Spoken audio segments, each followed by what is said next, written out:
This size group, you know, it's much better if they can get rowdy, right? If you guys want questions, you know, if you want clarification on stuff, just yell it out. Let's just make this kind of a home-style meeting, you know. Yeah, the challenge with that coming after somebody that's already told all about MAF is telling you guys something you don't know. And John has a whole set of stories, you know, from his experience overseas. I've got a whole different set. I flew in a different part of Indonesia that he did, plus another country of Lesotho. But I want to give you, before I start, I did want to share a little bit about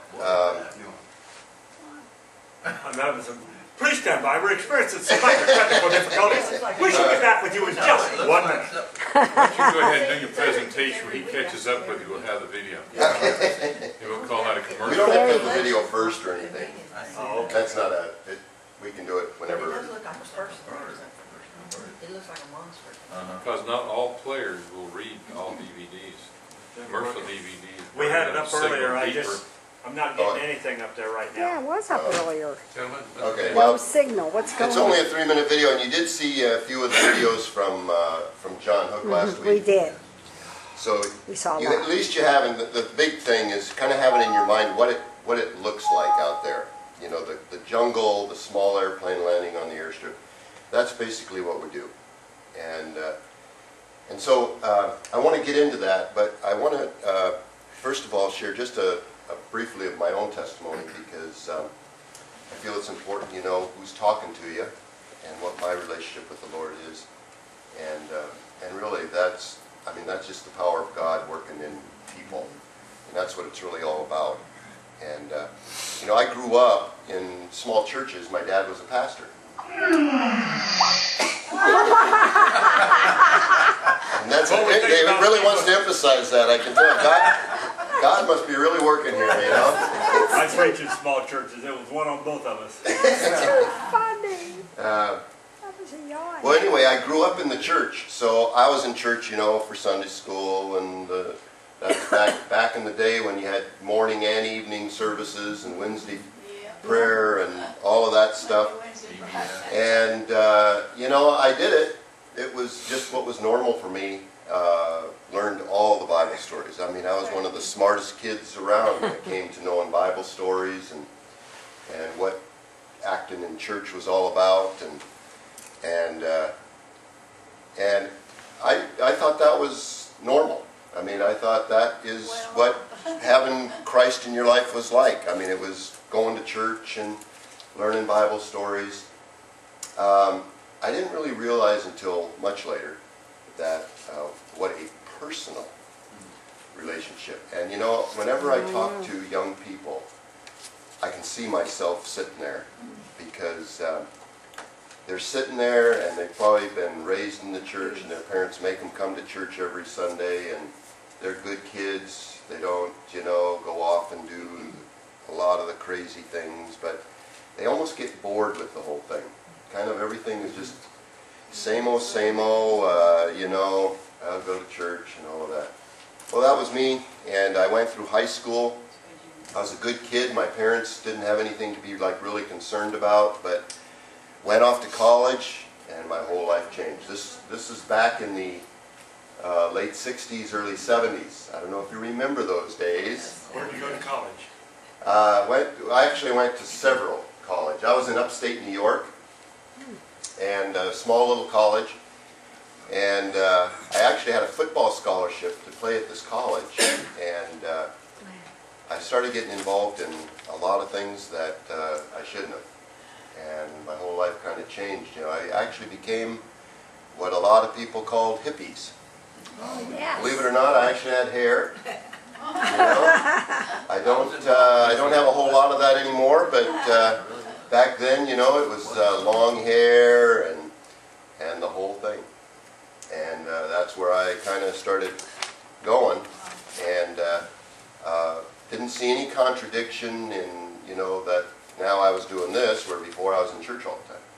And so I ended up going to several different colleges, never really figured out what I wanted to do with my life, and finally got this job. I actually came to Florida for a year and went to school at Lake City Community College up in northern Florida there. And I got my forestry degree. You know, what does forestry have to do with missionary aviation is my question. The Lord has strange ways of leading you. And in my case, He did a lot of this until He finally put me there. And little did I know that learning forestry in Florida would change my life in Virginia. I got a job up in Virginia as a forester, and believe it or not, I went to a little church. Probably, you know, the occupation of the attendance at the church was probably 25 or 30 people, and I didn't know that at the time. I was about 21, and the town was really small. I mean, we're talking rural Virginia, probably, you know, 200-300 people in the town. And so I was just looking for somebody to hang out with. I mean, here's a 21-year-old, nothing to do, and a little town. And so I thought, in my mind, I actually thought this. I thought, you know, there's churches here. I know how to act in church. I mean, I know how to go to church and be quiet and listen to the sermon and sing the songs. Maybe I'll meet some kids there that could care less about church and we could hang out. You know, kids like myself that could be in church but not really pay any attention, care less. So I go there expecting to find, you know, some young people, and I sit down in the church and all older people. I don't think there was anybody under 60. Like ours. Now, for a 21-year-old, that's a little disheartening. Devastating. I didn't want to say devastating, because we all look like we're kind of in that same age frame there. We're there now. And I thought, oh, great. I'm in this church with all older people. There's no younger people. And I had long hair in Virginia in the early 70s. So there was a lot of the antagonisms between generations. They saw a long-haired kid, and they said, hippie, freak, you know, I don't want anything to do with that kid. You know, the murmuring, the, you know, whispering to your wife and your husband about who's this guy, you know. And that's what I thought was going to happen. And so I kind of sat in the back, and this couple comes up to me, and they say, it is so nice to have you here. Thank you for coming to church. We hope you'll enjoy, you know. And they go and just sit down. A little old lady comes walking up and goes, oh, it is so wonderful for you to be here. We, you know, we're really glad you wanted to come to church this morning, and we just really want to welcome you. And I'm like, I wasn't expecting that. It took me by surprise. And We said, go get a haircut. nobody said that. Nobody said, get a haircut. You went to the wrong church. The Lord's being gracious to you and bringing you back home. The Lord gave wisdom to those people not to say anything, because I would have been gone, and it's like, that's the most unfair. There's nothing I wanted. To me, the reason one of the reasons I didn't become a Christian was I saw too many hypocrites in the church. And so one of the things that happened is another little lady comes up and goes, you know what, we're having a potluck tonight. Why don't you come? You don't have to bring anything, and for a single guy living on his own, free food is like, it's a magic calling card. So anyway, I ended up going, and I thought, you know, these people are really nice. They're not judging me because I'm so different. And I went back the next week just to be with friendly people. And it was at that point that the Lord just nailed me. You know, I had all the knowledge. You know, you can have all this knowledge, but unless you have the power of God in your life, you're really nothing. You're a noisy gong or clanging cymbal. You know?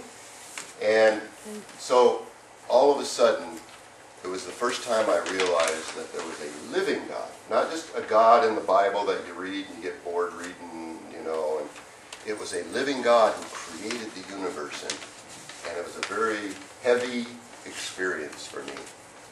And all the stuff that I had learned growing up through my young ages, you know, through teenage years and all of that, all of it made sense.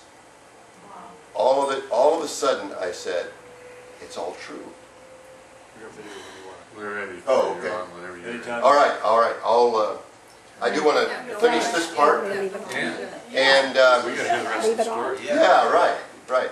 So, all of a sudden, I'm this completely different person. I mean, This is me. 180 change, you know. And so, I stayed working there a little longer. I went up back home and got a job. Told my dad. He was amazed at the whole thing. You know, my dad's a pastor. And, you know, I explained to him that I'd become a Christian. And so I worked up there for a short while, and then I went into the Navy. And it's like, you know, God is doing this again. You know, it's like, okay, you brought me to Lake City to get forestry degree so that I could get a job in Virginia so I could get saved. I go up to New York where my parents were living, and he, you know, he makes me kind of not really settled there, so I joined the Navy, and I'm trying to figure out what am I supposed to be doing. I just couldn't, nothing made sense to me. And I was in the Navy for about a year and a half.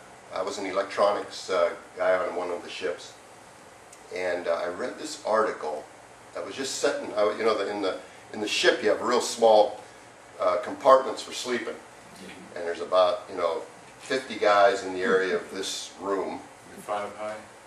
3 high. 3 high. 3 high. Battleship, I've seen them 5 and 6 high. Yeah, they probably had bigger ceiling. I was on a destroyer, which was a smaller ship. So, I'm just looking for stuff to read, you know, we're at sea, and there's this article in an aviation magazine, and I had done a little bit of flying. I knew I liked it, but kind of expensive to do, so I was like, Go ahead. And I read about the training that MAF does to train their pilots to go overseas. The article was called "The Making of a Mountain Flyer," and that sounds really cool, you know. Yeah. And so I started reading it, and it was about guys who loved aviation, who were serving God full time, flying airplanes. Wait, here he is. Guy next door. Who's that? Guy next door, neighbor, Over here. Roy. So anyway, that was the light bulb that it went on. That's what God has called me to do. It was as clear as if God had just kind of shaken me and said, that's it. And so from that point on, I knew I had to get the training I needed and moving that way. And so I just was straightforward toward missionary aviation, even though I didn't know anything about it. That's why I envy when I speak to young people and I tell them about this thing called missionary aviation. I'm like, you know what, you guys have an advantage. You're hearing it at this age, so you can actually think about it, and God may move you, He may not, but at least you've heard it. I had never heard of this thing. It was such a unique thing. You find that the word aviation is a magic word to these young people? It kind of is. It has a certain glamour to it, a certain excitement, I think, and it did for me. So anyway, I went through my training at Moody Bible Institute, and hello. Aaron. Morning, Good morning. Scott. Morning, Roxanne. So that's when I started moving into figuring out which mission I wanted to go to and all of that, and I ended up with Mission Aviation Fellowship. But I was older, you know. I took a lot of years of training. I don't want to say wasted a number of years, because God had a way of moving me through this maze to get where I needed to be.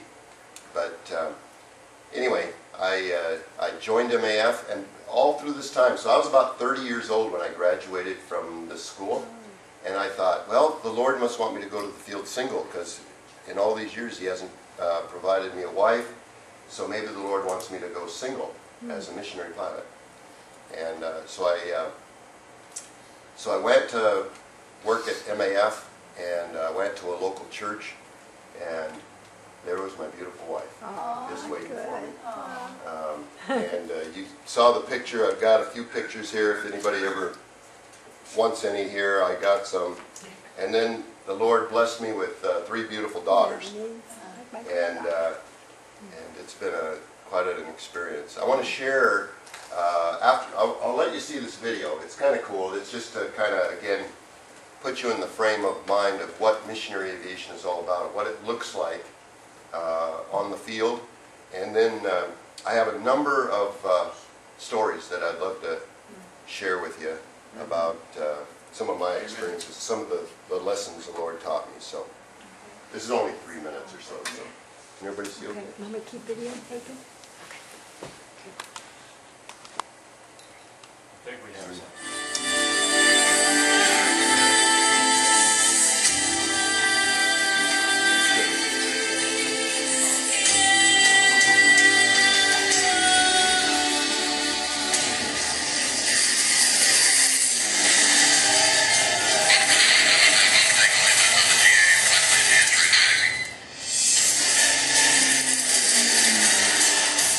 Yeah, I believe the DNA is the same way.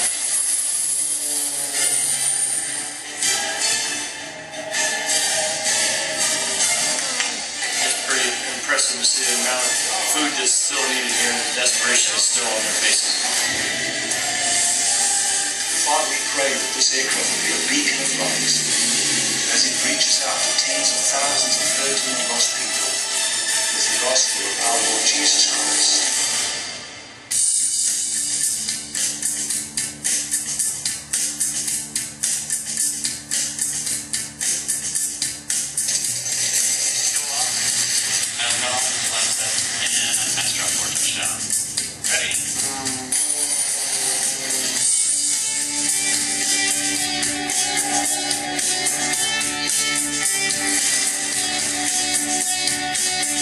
The real question that all of us need to ask ourselves is, what are we doing that has eternal impact?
I always like to have pictures in your head as I kind of share stories and stuff, so you get kind of just a feel for what we do.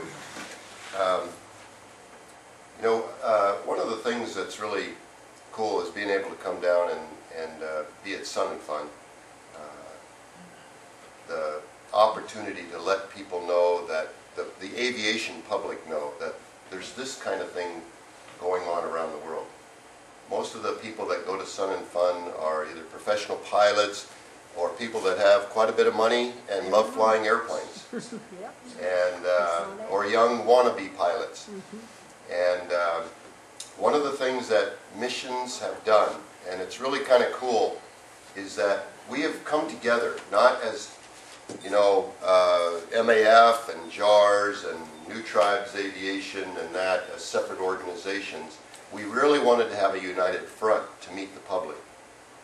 We are all there doing this kind of work for God's glory.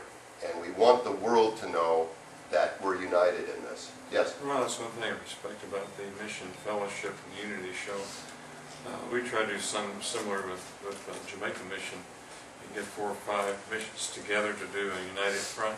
and everybody want to do their own thing because they figure there's only so many mission dollars, and we want to grab it, giddy because we got it, and which isn't, it's not about us, it's about him. Yeah.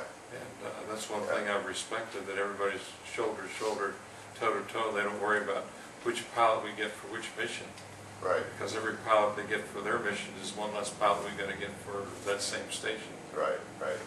Yeah. And you know, and overseas, I've seen missions more and more coming together in terms of a certain unified. Maybe not everywhere, but I have seen now more and more mission groups realizing that Jesus is the important part here, not our own little Denomination. our own little realm that we operate in.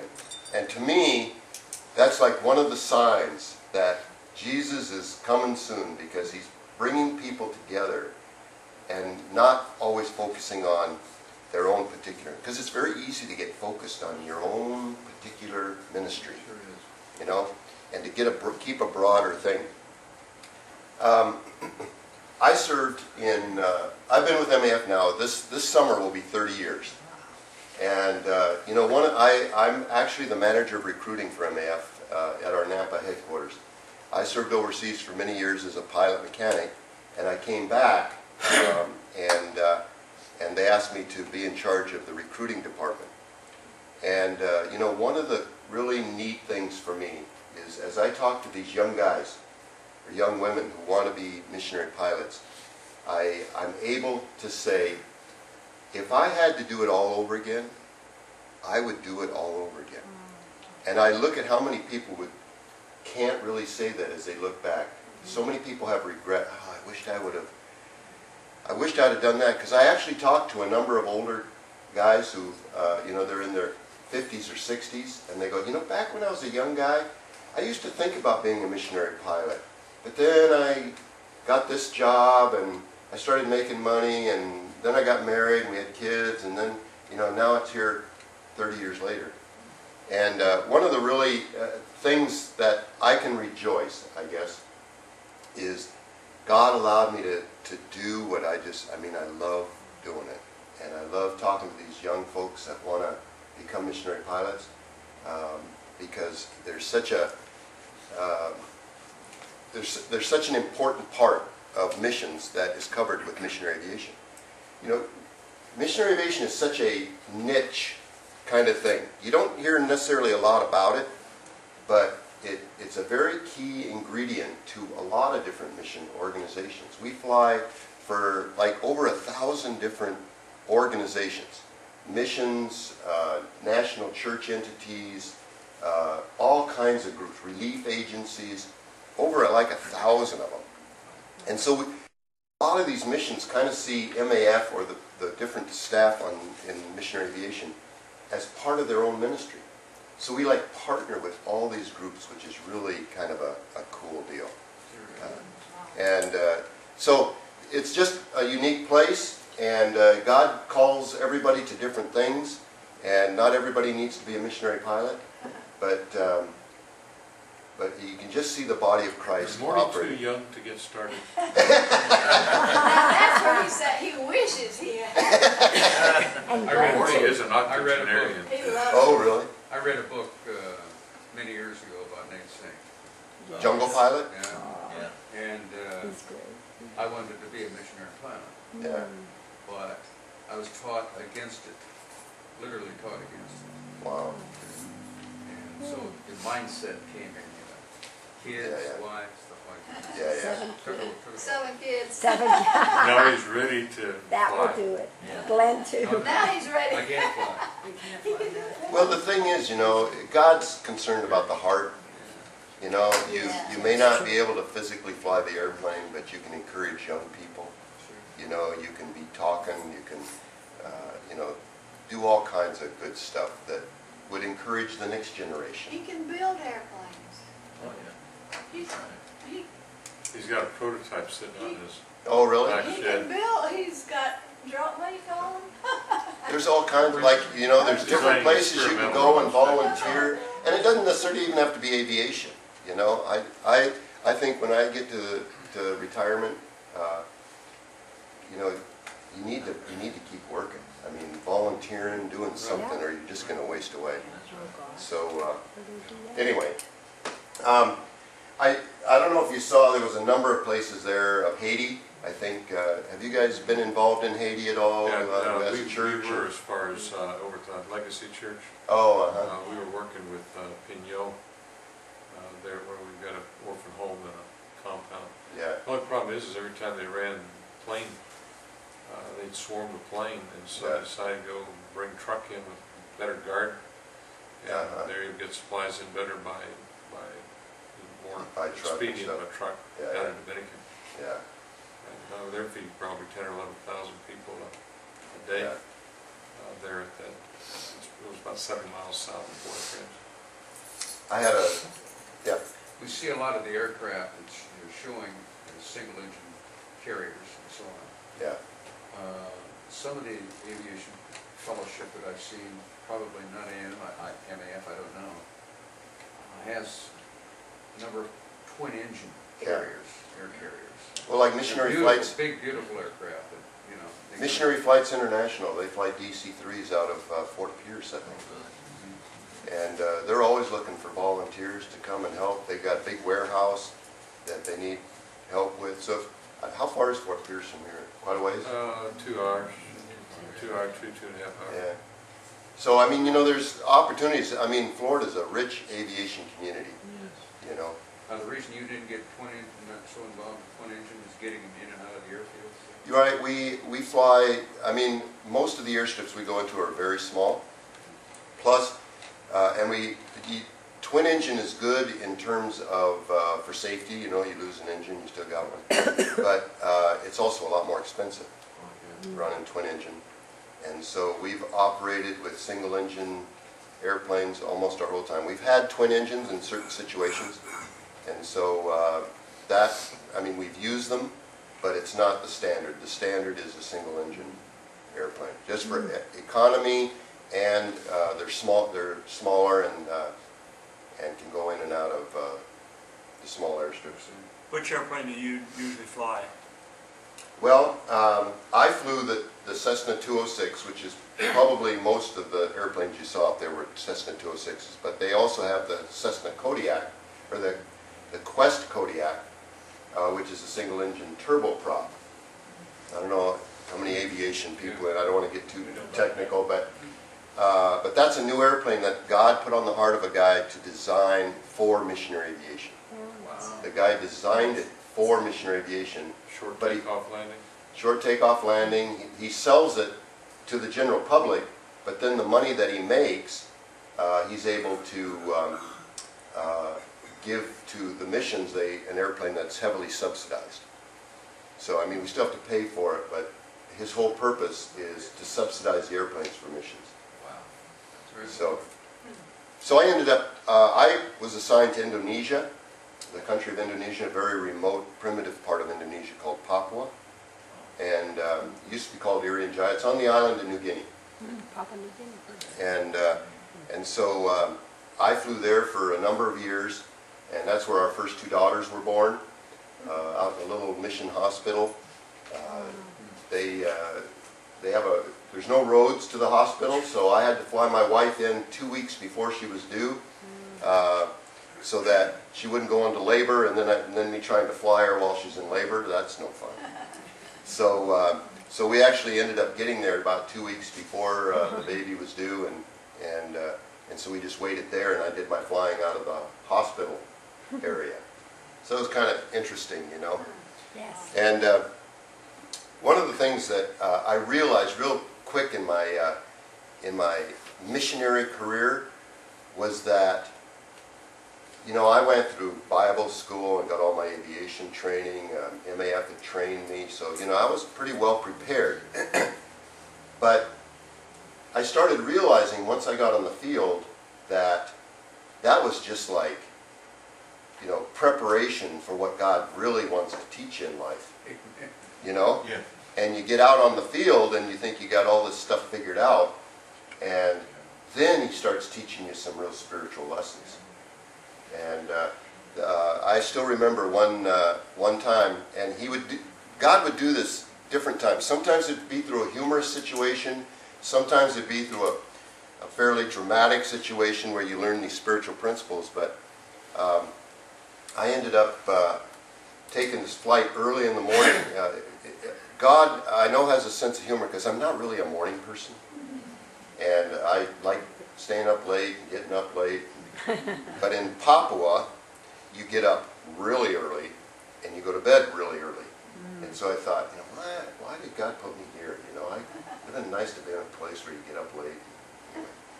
So anyway, you know, I'm up 4:30 in the morning, you know, to eat, have devotions, you know, 5:30 go out to the airplane, you know, make sure the load is ready. So that by about 6 o'clock, you're ready to take off, because that's when the sun first starts coming up on the equator, is right around 6. And you call for weather. You know, there's no you know, weather radars anywhere. You just call the location you're going, and you say, what's the weather there? And you look out, you know, you see it's clear here, but in the next valley, there could be socked in with rain, you know. So I call this guy. It's about an hour and 15-minute flight. And so I call this guy where I'm going, and he says, bad weather. And it was beautiful where we were. And I thought, shoot, that's going to mess up my whole flight schedule and everything else. He's going, man, it is just socked in solid. And, you know, you might want to delay or go somewhere else first. So I called a couple other stations around to find out now how widespread is this. And everybody else reported like beautiful weather. I mean, it was like, oh, you know, the sun's coming up, there's not a cloud in the sky, it's just a beautiful day. But at this one guy's location, it was just socked in. So I go, well, it's an hour and a half flight. By the time or an hour and 15-minute flight. By the time I get there, it'd probably be cleared up because it's not very widespread. It just is local. So I take off and I get halfway there, and it is one of those beautiful days that you just love flying. You know, it's early morning, the sun's coming up, calm. You know, it's just a beautiful day, and you're just enjoying everything. So I call the guy again. I go, well, Gordon, what's the weather looking like? He goes, man, he goes, I don't know why you're still coming. He goes, it is socked in here. Still solid, nothing's changed. It's really bad. You might as well divert to another place and drop your load off there. And so, and I'm looking at, you know, like off in the distance, I can kind of see his valley.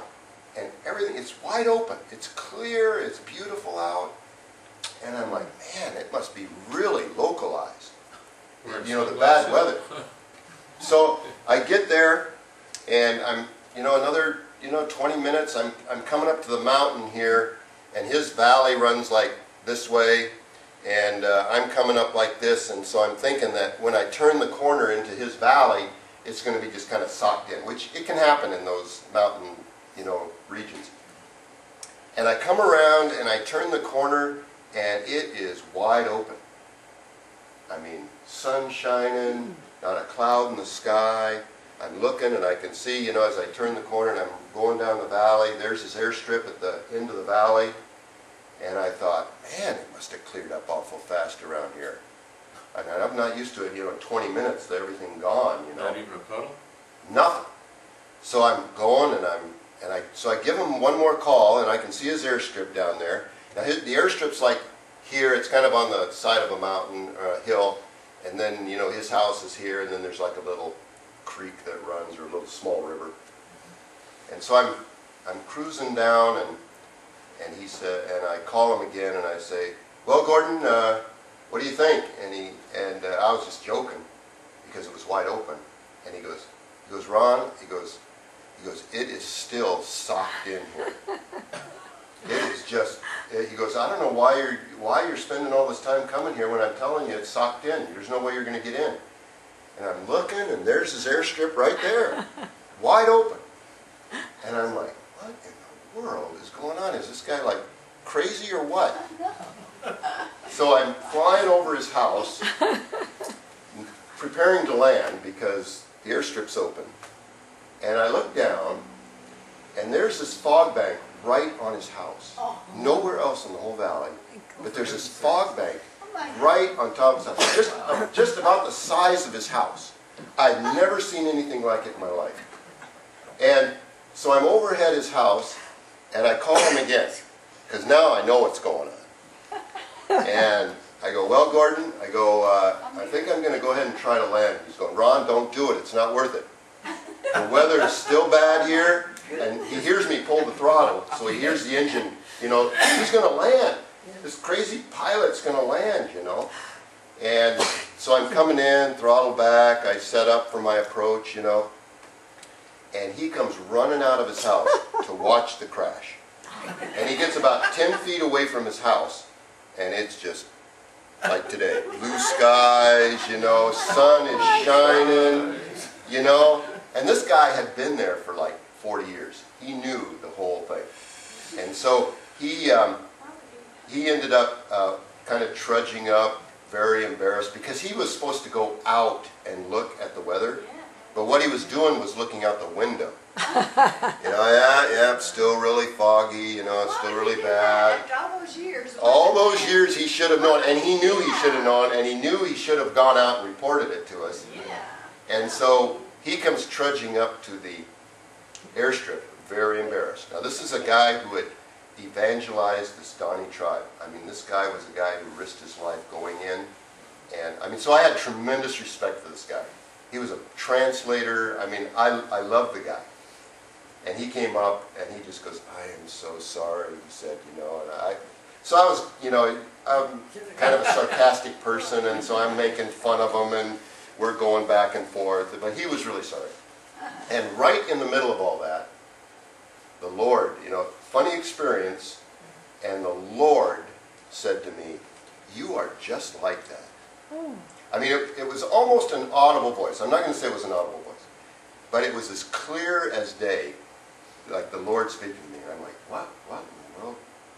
I'm just like that. And then the verse from Isaiah 55, verses 8 and 9.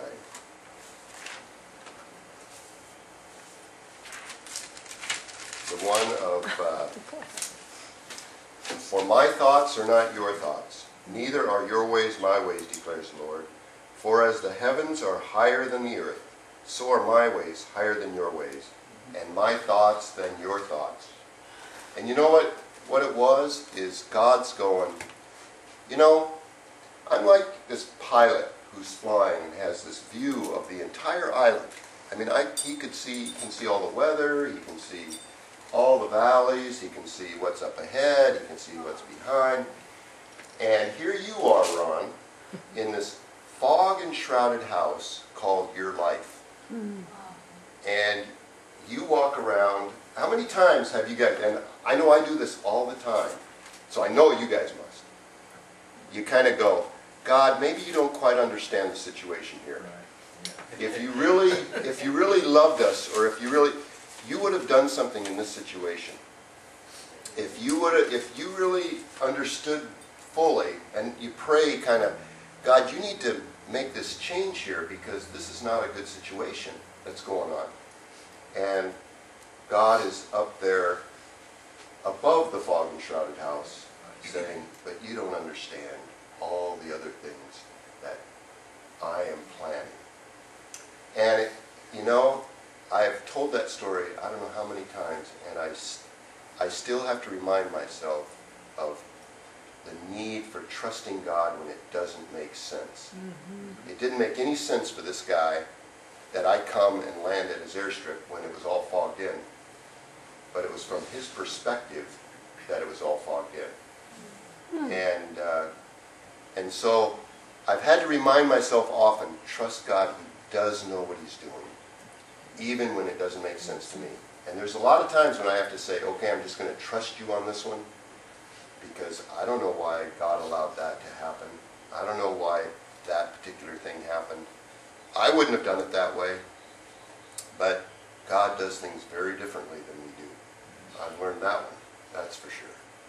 And so I guess I say that to encourage you that the God we serve is the God that you want to follow. And whether you're a missionary, whether you're working here in Lakeland, Florida, wherever it might be. So anyway, I just want to share that with you. My time's over, so if you have any questions or you want to talk about anything, I had like 5 different stories I was going to tell you, but I got too far along. So Thank you. anyway, if you do have questions or whatever, I am glad to talk with you later. And so. Wish we had more time to ask questions. Thank you, Rob. All right. Letting me be here. I had a good time this morning. It was kind of fun. It was more informal. A lot of questions, and I shared a few stories. But for those of you that was everybody here last week, so you kind of know who MAF is and all of that. We're there at Sun and Fun, and it's been a great week. He spoke about before things started. I'm speaking now at the end of Sun and Fun, and it's been a great week. We had a lot of people come through, had a lot of chance to share about the ministry, but also just to share what Jesus is doing around the world for people. I wanted to encourage you because, you know, groups like Mission Aviation Fellowship, we're a technical mission. And one of the things I'm seeing in the world today is, have you noticed that things don't seem to be going really great out there in the world? There's a lot of violence, there's a lot of suffering. You just kind of shake your head and wonder, what in the world is God doing? I mean, it just seems like things are going the wrong direction. And one of the things I guess I want to encourage you about is, and we've seen it in the kind of work that we do around the world, providing, bringing food, bringing things in disaster types of situations. We see people's hearts being softened as a result of pain and suffering. And one of the things that they're looking for is hope. And as Christians, we have a tremendous hope.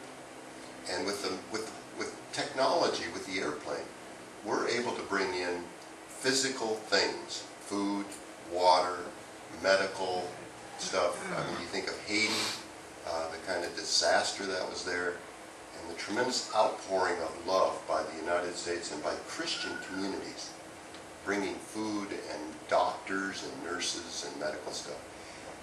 It changed. It changed how they viewed life. When we were in Indonesia, the tsunami, remember the tsunami that wiped out 250,000 people in Indonesia?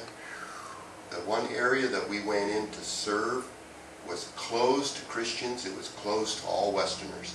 They didn't want anybody in there. It was a very strict Muslim area. The tsunami came in and leveled everything. We went in as a Christian organization. We had been flying in Indonesia for 50 years. We went in. All we did was bring food, water, medical. We were there. After a couple of months of doing that, Indonesia basically kicked out all the other aid agencies. We got to stay. They asked us to stay because of the work we were doing. Strict Muslim area, hated Christians, hated the West, and yet they allowed us to stay because of the hope that we brought to them.